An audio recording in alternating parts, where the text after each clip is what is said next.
ఒకానొక సమయంలో ఇద్దరు ప్రాణ స్నేహితులు వారు ఉంటున్న గ్రామం నుండి మరొక గ్రామానికి వెళ్ళవలసిన సమయంలో వారు అడవి గుండా పోవలసి వచ్చింది.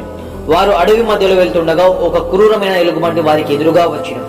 వారిద్దరిలో ఒకడు పరుగున చెట్టు ఎక్కిన, మరి ఒకడు వానికి ఉన్న సమయ స్ఫూర్తితో ఎలుగుబంటి చచ్చిపోయిన మాంసాన్ని తినదని గ్రహించి గట్టిగా ఊపిరి బిగబట్టి నేలను కూలాడు. ఎలుగుబంటి వాని దగ్గరకు వచ్చి చనిపోయాడని గ్రహించి వాడిని దూరం వెళ్ళసాగింది.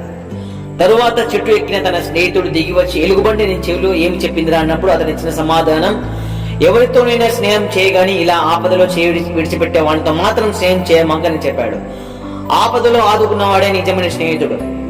అటు వాడిని గురించి బైబిల్ ఇలా సెలవిస్తుంది, మేలును కోరే స్నేహితుడు గాయములు చేయును, పగవాడు లెక్కలేని ముద్దులు పెట్టును. అయితే ఈ క్షణమంది నీ కొరకు ప్రాణత్యాగాన్ని చేసిన ఆ క్రీస్తు విలువ గ్రహించు. దేవుడు మిమ్మల్ని మీ కుటుంబాన్ని దీవించును గాక.